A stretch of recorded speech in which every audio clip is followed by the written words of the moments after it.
I know I haven't been on my A game the last couple nights, Roy, but you can't just kick me off the production. Keith followed behind his director as the long maroon cape he wore flowed in time with gusts from overhead fans. Look, Keith... Roy rubbed the bridge of his nose beneath his thick-rimmed glasses. I don't want this to be a big problem. You've been good for us in the past, but you're just not a leading man. A sour, indignant look washed over Keith's face. Ticket sales are declining, and we can't afford to keep doing these kinds of shows if we can't get people in the door. Roy tugged at the collar of his dark brown turtleneck, while other cast and crew members moved with purpose around the large auditorium. So that's it then. Just business? Roy sighed exasperatedly. Yes, it's all about the money, if that's really what you want to hear. Look, Keith, you've given good performances in the past, but it's time to face the music. You're just not a leading man, and I can't keep taking chances on you. Keith scoffed as Roy turned to walk away from the scorned star. Who's replacing me? I've already auditioned a few other actors, and we have some promising candidates. They'd better be the best damn actors in this godforsaken town. They're gonna impress you. Keith glared as he spoke, and raised his voice to ensure several passing stagehands heard his displeasure. They simply averted their eyes to avoid incurring the arrogant lead's wrath. Your final performance is Wednesday, Keith, 6:30. It's your last chance to turn this all around. If you can't do that, Roy said, clutching his clipboard, you're gone. He walked away from a now seething Keith, and the disgruntled star hurried back to the cast prep area. I can't believe it. That son of a bitch is really gonna shit-can me. What does that pathetic sack of crap even know about acting? A hack like him couldn't even play the corpse on a fucking police procedural. Keith gritted his teeth. His breathing was harsh and erratic while his mind raced. It was clouded by a haze of anger and despair. He was being forced out of his shot at true stardom. Sure, he wasn't one of the all-time greats now, but he certainly could be.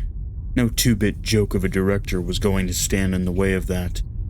He repeated Roy's words over in his head, the statement only further heightening his frustration. You're just not a leading man. You're just not a leading man. Keith's stare slowly moved from the desk he stood at to the mirror in front of him. I'll show him what he's losing. I'll give that son of a bitch the best performance he's ever seen. And then, when he's on his knees begging me to stay and save his dying production, I'll throw it in his face and leave for good. Yeah. A spike of clarity hit Keith's mind as he recalled the audience of last night's performance. Sparse, dispassionate.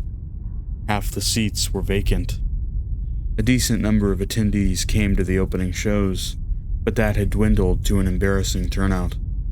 Once or twice, the cast and crew had far exceeded the number of viewers. The anger once again consumed him, quickly morphing into an outburst. Ah! Keith screamed in anguish and slammed his fist down on the desk. He stormed out of the cast area and tore through the auditorium toward the exit, his flowing cape dragging over waxed floorboards in stride. Roy took notice of the tantrum and motioned for a crew member to pursue him. A young man hurried up to the vitriolic lead and pestered him to stop. Excuse me, Mr. Garrett? What? Who the hell even are you? Keith's tone was venomous, undercut with entitlement as such an insignificant presence bothered him. I'm part of the crew. Cast aren't allowed to take costumes off the property. Keith stared at the stagehand's words before he uttered a displeased response. I'm aware. I'm going outside to get some fresh air because it stinks like shit in here. He raised his voice to ensure that Roy heard his dissatisfaction. Oh, well, I could have someone— Don't bother. Go tell Roy he'll get his precious costume back. He doesn't have to worry about some disgruntled actor stealing his Party City bargain bin rags. Do you want me to tell him that verbatim, or can I Hair afraid? Get out of my face. Keith's blood boiled as he swung open the double doors and stepped out into the cold air. Another hour passed by, and most cast and crew filtered through the doors to head home, leaving Keith to simmer by himself. He rested on a waist-high cement planter box at the parking lot's edge. A cigarette hung from his mouth while he scrolled through local reviews of the production. Phantoms must be one of the most confusing, disorienting, and downright disappointing stage shows I've seen in 12 years of reviewing plays. The story was a fine enough homage to the classic myths about noble heroes and dastardly criminals, a sound, if tired, tale of the struggle between good and evil. But where Phantoms truly and completely loses me is in the casting of its lead, the titular Phantom. A relative unknown, I would frankly be unsurprised to learn that Keith Garrett's casting was born of nepotism, not talent. For a direly important character, no, the character of this show, the actor simply cannot act. His lines are jilted and unnatural, and his distinct lack of charisma is frequently at odds with the Phantom's suave, swashbuckling attitude.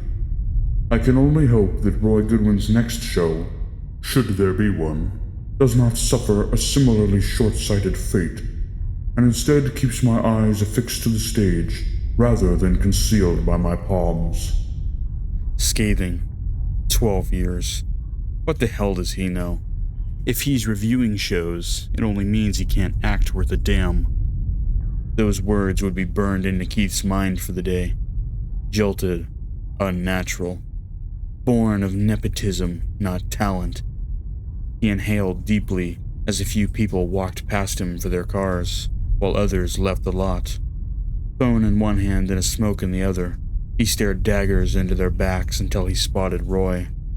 He turned his head and locked eyes with Keith. Put your costume up before you go home, Keith. And remember, you don't get overtime if you stay here after I leave. With Roy now some distance away, Keith scrunched his face up and mocked the director as faint smoke drifted into the air around him. Once the lot was sparse with vehicles, Keith tossed his cigarette to the pavement below and stamped it out under his deep red boot. He walked back inside their venue and headed for that cast prep area. Dim orange lights glowed around mirrors at several cast stations. He caught a glimpse of himself when he passed by, then stopped to stare. His image distorted as he stood far from his reflection, shifting back as he was partially obscured in the dark. If you want one last performance, then I'll make sure it's one you never forget. A vile weight compressed his torso when his fingers undid the buttons on his costume. Roy sought to ruin him, to destroy not only his career, but to erase him from ever having meant something. This show, this role, it was a part of his legacy. It would be all that was left of him once he was gone. Keith's fingertips grazed the rigid plastic of the black buttons, and that fabric began to slough off him. He closed his eyes, feeling again that constriction lay itself across him. There was a catch in his throat.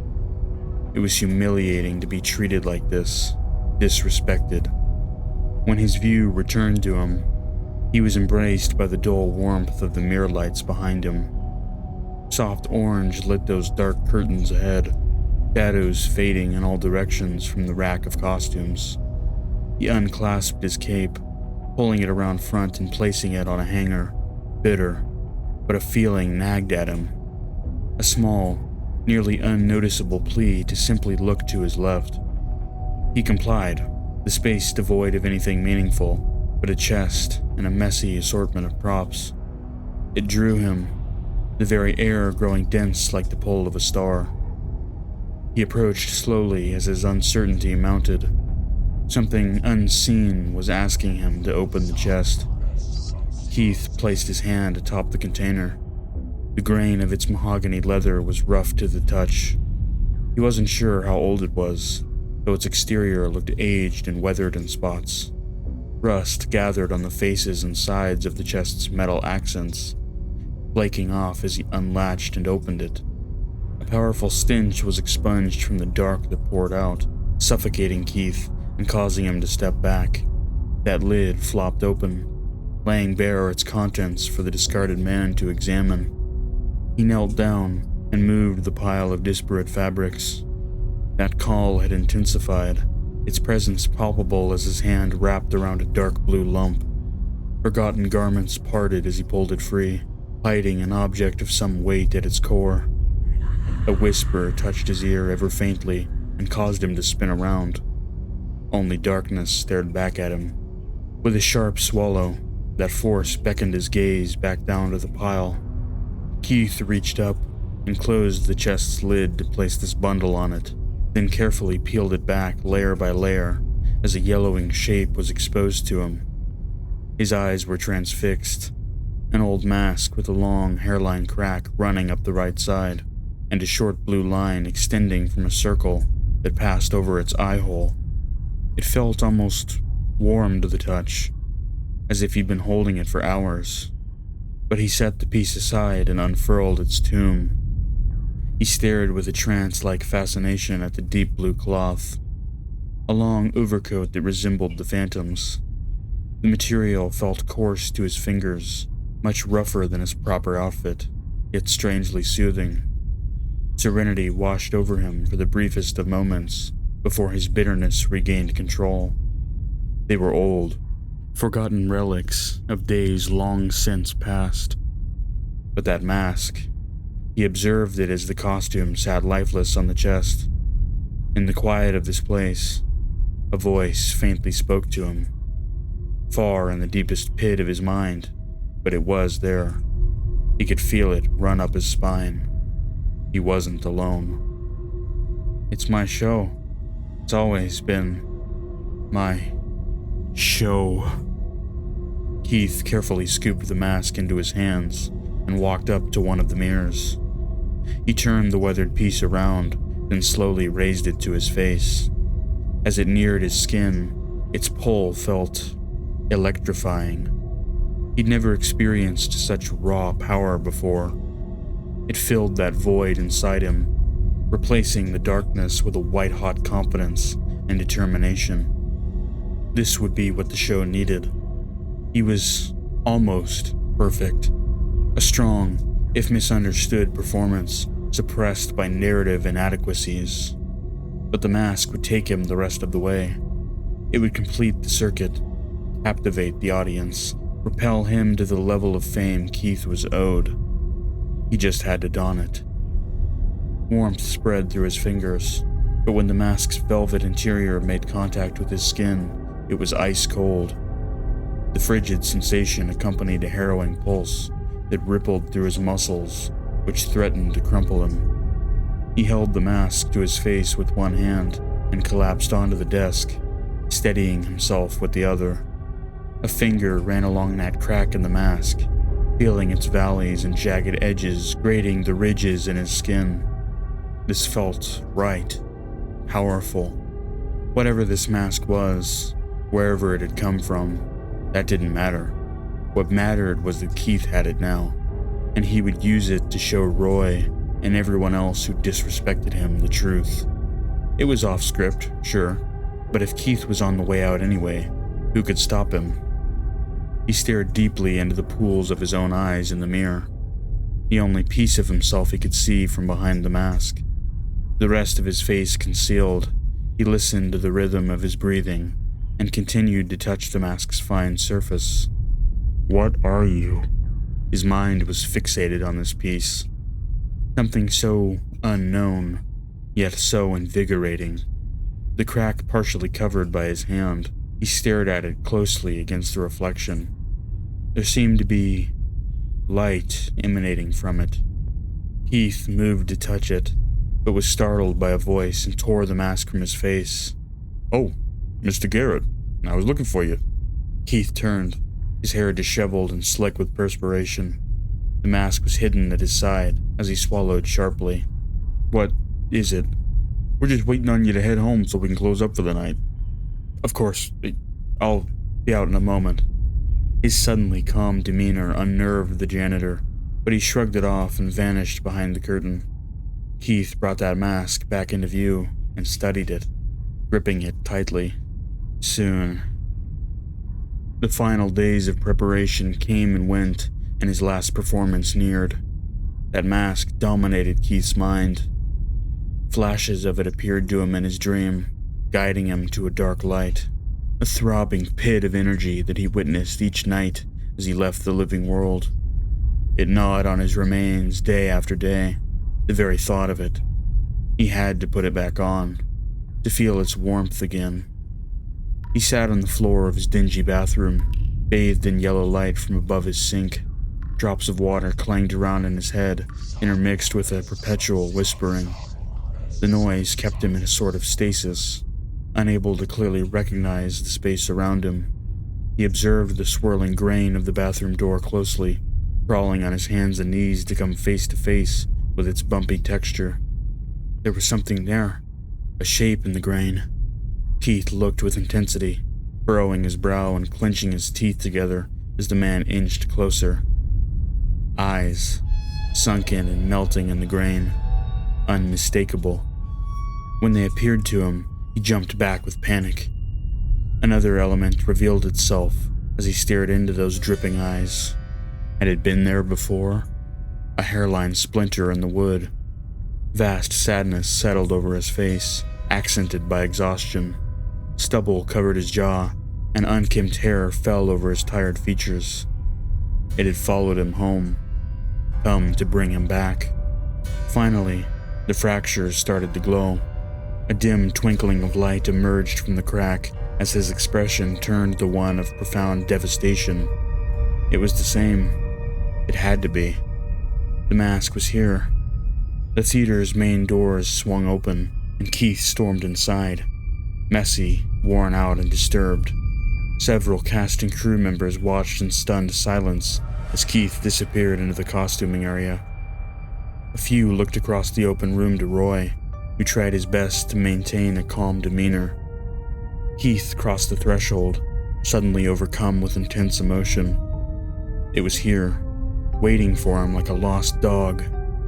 He threw aside racks and boxes that had buried the forgotten trunk and dropped to his knees in front of it. An exhalation of relief left his lips as he ran his fingers over the rough surface, then tore it open. That mask sat neatly at the top of the trunk's contents, willing to meet the scorned star's gaze again. You can make me the star I was always meant to be. I know you will. Keith? Are you back here? The voice frightened him, and he quickly spun to hide his costume. A woman entered carefully, followed by a man. A sudden shooting pain erupted through Keith's forehead, which he endured as the pair emerged from darkness beyond the curtains. They were here for the mask. They wouldn't let him go on with it. It would ruin them. Elizabeth, Anthony, what do you two want? His voice was strained. The man's unwashed, ragged exterior concerned both actors as they entered.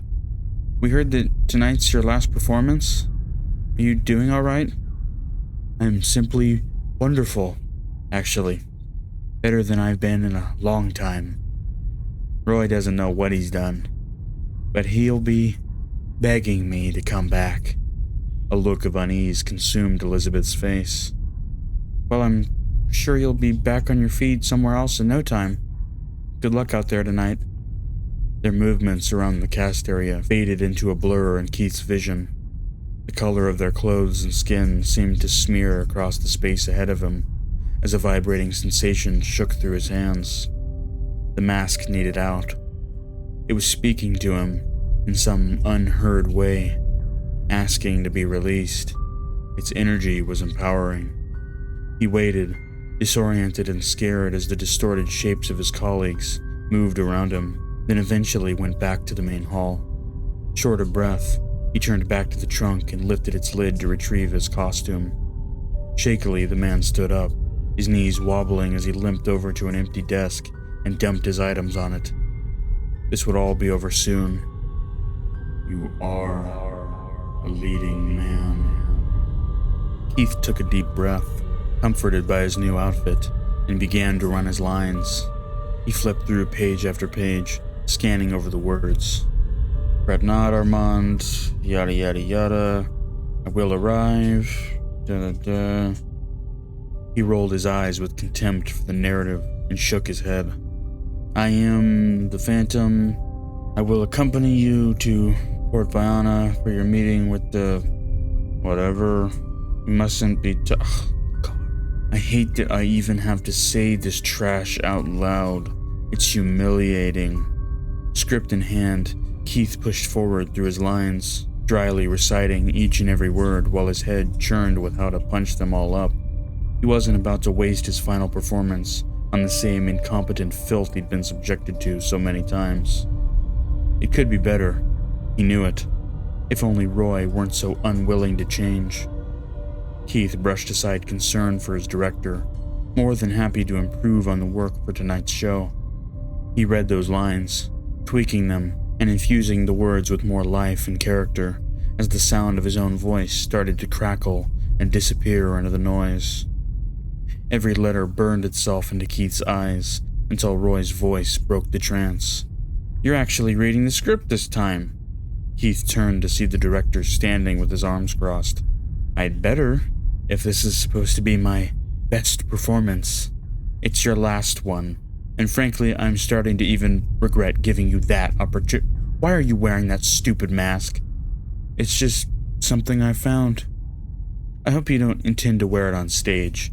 Wear the Phantom's actual costume, please? Whispers still lapped at his ears. It was time. Trust in the process, Roy. It'll all work itself out. The two stared at each other for a few seconds in the dark, before Roy's look of distrust slowly dissipated. The show's starting soon, so finish up in here and be ready for your entrance. As Roy departed, the mask spoke again, not with any audible speech, but in his soul, like it was transmitting Morse code. The energy reached out to his very being, caressing him as it imparted its wisdom. They want you out, gone. You're meant for so much more, and here they are trying to prevent that, trying to destroy you. They will sweep you away like you meant nothing, but you mean everything. You are this show. Its failures are your failures, but it needs you, like I need you. These idiots, they know nothing. They can't possibly hope to understand you, your brilliance. When you step onto that stage, they'll be blinded like Roy was. Then they'll start to see. As the thoughts pumped through Keith's head, he could feel something rattling around in his chest. It was the mask, fusing itself to his heart, solidifying their bond. This was exactly what he'd always needed, something to show him what he was capable of. He swept his sandy hair back and pressed his hand to the mask's cold, rough surface as a chill filled him. It didn't feel quite the same as when he'd previously worn it. It felt better, more comfortable. His inner monologue felt powerful. He could lead this show somewhere it would never be able to go without him. With you, I can finally give my greatest performance, he whispered as he tightened the mask's strap, its energy crackling through his veins. Time slowed as he listened to the narrative unfolding mere yards away. The sound of audience chatter and crew voices became inaudible, his mind tuning itself to his fellow cast. Their lines flowed unnaturally to Keith, perturbing him further as he waited at the edge of the stage. Spotlights beamed at waxed wood and finely detailed faux backdrops his colleagues acted against. Give them a show they'll never forget, it uttered, accompanied by a cold snap that filled the air around him. Motionless, Keith was startled back to reality as something brushed his shoulder. Another actor, prepping to head out for his role. They exchanged skeptical looks before the man spoke up. Who are you again? The Phantom? The man's eyes widened. Keith? He shook his head with disbelief and secondhand embarrassment. Oh, holy shit. Doesn't the Phantom, famously not hide his face in the script? and wander after another, sure, but the mask offers some much-needed dramatic flair. Whatever, it's not my ass getting cut. Keith sneered at the man, his expression concealed, in the moments before he stepped out on stage and began to speak. He watched from the darkness as characters stumbled in and out of the scene, unable to do anything but roll his eyes with disgust at their sickening self-pride. They were beholden to the narrative, incapable of changing a laughably fluid work, unwilling to grow beyond these lackluster roles bestowed upon them by that hack of a director. Time slipped away for Keith in the lead-up to the Phantom's entrance. His eyes narrowed as one of the other actors spoke a line that he understood as his signal. Keith's heartbeat echoed up through his head as he sauntered on stage. The other actors silently judged his slow gait, discreet confusion masking their faces as they observed his costume, its cape fluttering dramatically in tow. "You needn't fear, Moira. It is I, the Phantom."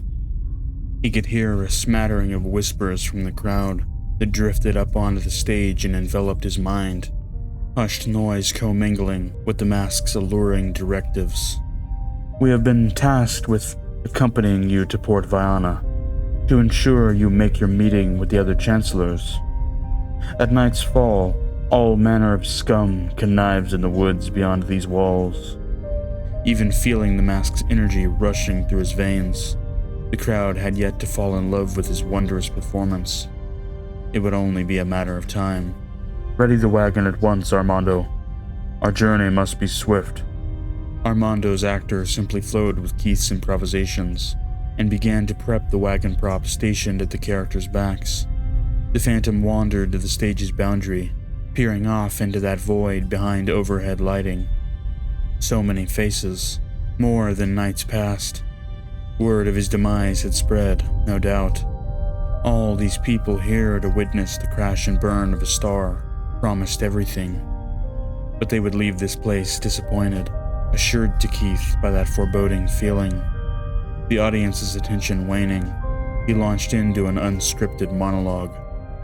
"My dearest Eliza, I know you shan't ever hear my words, but I bid you well. This new life I've found never fails to excite, and though it's a difficult task protecting the helpless folk of Polanis, I must endure."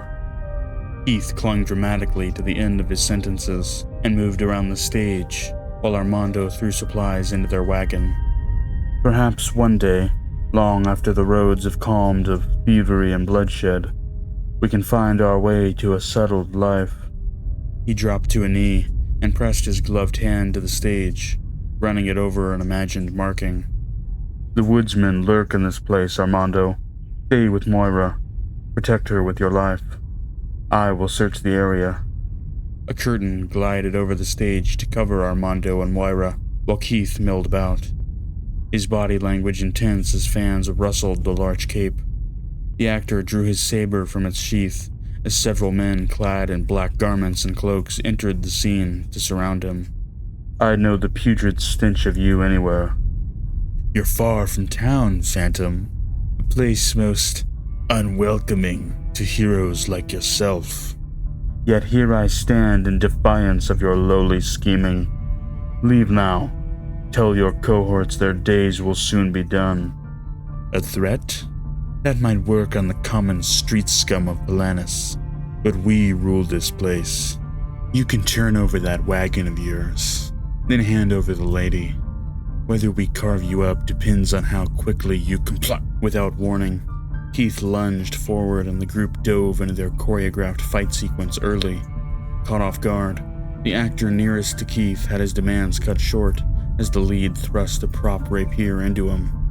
He stumbled backward as the blade looked to pierce his cloaked form and dropped to the ground, while the other two woodsmen rushed the Phantom. Feigned screams of agony filled the auditorium as Keith's mind toiled.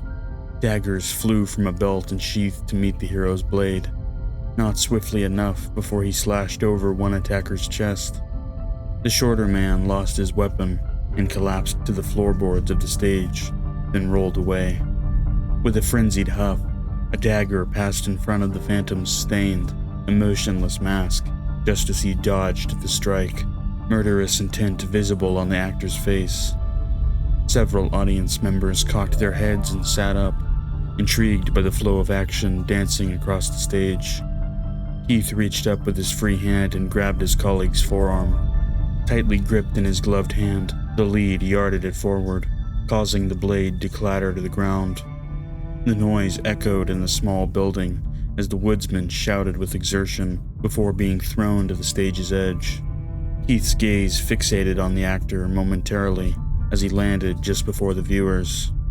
He couldn't help but look, his eyes strained in the dark to see their faces, clearly alight with interest and excitement.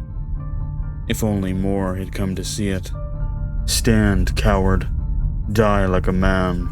Keith's off-the-cuff line drifted out over the audience as the other woodsmen climbed to their feet and staggered forward. One grabbed his cape and spun Keith around to face the other. The woodsman swung his fist at the lead, who maneuvered out of its path, allowing the punch to sail right into his companion. Stunned, the woodsman let go of the Phantom's cape and stepped back before falling to his knees. The survivor swung again and missed, which left him vulnerable for the Phantom. He threw his own punch, which landed squarely on the side of the attacker's head and sent him to the ground. All three men now lay beaten on the stage as Keith stood over them. He took a moment to straighten out his cape and mask, then picked up his saber and sheathed it. "Consider yourselves lucky to have been spared at all. Should you make it back to your allies, tell them their reign over this place nears its end." The stage once more fell into darkness, and the woodsman got up and scurried off to either side as the leading man returned to his traveling companions. Their journey embarked, the audience now firmly enthralled in the show and Keith's performance. Scene by scene, he continued to astonish and thrill them. Few faces in the crowd were repeat viewers. In fact, most had come because of the poor reviews, hopeful to see this train wreck for themselves. But their intentions faded into the ether as the show dragged on, strengthened by the mysterious leading man's newfound charisma. He electrified them, his formerly lackluster acting chops firmly supplanted by flair and showmanship, unseen by anyone observing him. Roy watched, a dumbfounded look set upon his face as the show neared its finale. The way Keith commanded the stage was unlike anything the director had ever witnessed. How could he have been so blind to such hidden talent? The Phantom and his allies had weathered the hardships of their country, the hero's resolve tested by villainous thieves and murderers, corrupt politicians, and dangerous assassins. But the performance remained remarkable as Keith uttered his final lines of the show, stepping out toward the audience to deliver his parting monologue. The spotlights dimmed on the stage, casting him and his colleagues into momentary blackness, while the smattering of people present stood to applaud with vigorous enthusiasm. Keith basked in that noise, vindicated to finally hear the recognition he deserved. The other actors flooded the stage to bow in appreciation. They crowded around the star, surprised and delighted by his skill. But as he pressed a gloved hand against his mask to remove it, it felt stuck. A touch of concern overcame him, though he suppressed the feeling to enjoy his adoration in the moment. But that feeling persisted and intensified. Suddenly, his shoulders felt heavy, as if burdened by a tremendous weight. He threw his fingers to the disguise again and clasped the edge of the mask. He pulled as hard as he could, yet it refused to move. The audience's clapping began to grow, morphing into an overwhelming cacophony of sound that sought to drown out his thoughts. A wave of disorientation washed over him, leaving Keith feeling dizzy as he wobbled back and forth on stage. He turned and walked off, stumbling into the dark back areas. He pulled again, his mind becoming more frantic by the second. "What's happening? Please, please." He placed his fingers under its edges, just over his cheeks, and strained to free himself. The mask had been on the entire show, but now it felt like it was suffocating him. He hunched over, gritted his teeth, and tried to peel his face from the warm interior. His eyes clenched shut as the applause continued beyond the curtains. The mask had shown them all the truth, shown them what Keith knew he was capable of. His heartbeat rose as he stood up and slowly opened his eyes. That weight still saddled his shoulders, pushing them into a slump as he eyed himself in a glowing mirror. He approached it, gazing deeply at himself. A set of yellow irises gazed back, his own consumed by an unseen energy. Shakily, he pressed a finger to the mask, where that crack once was. It had sealed itself, like the damaged ravine never even existed. Tears swelled in his eyes when the hand lowered. He was different now. Its energy coursed through him, integrated fully into his physical being, and it would not let him go. He could hear those whispers again, overtaking the dissolving noise of the crowd. They were speaking to him, reaching out from somewhere else. Only it remained. He was being erased. Release me. Those words echoed faintly through his mind in a voice not his own. Perfectly still, he fixated on the mask clung to his face. He could feel a tightness in his chest now as his heartbeat slowed down, while beads of sweat rolled down the exposed sides of his face. He pressed his hand to it, covering the mouth. He tried to pull one final time. Nothing. He stared into his eyes. He could feel himself slipping away into darkness. It was swallowing him whole, filling the space around him. He was frozen, trapped in his own mind. There is nothing left. Those yellow eyes snapped to his shoulder in the mirror. When a shape emerged slowly from the void around him. Withered, decaying skin adorned it like a cloak. A stiff, curled hand that rigidly opened its digits to grab the actor. Ragged, cold breathing filled his ears from behind. Frozen in place, he watched as the hand clasped his shoulder, yet the fabric over it remained still. Suddenly, that tightness in his chest was released, replaced by another presence, now fused to his own.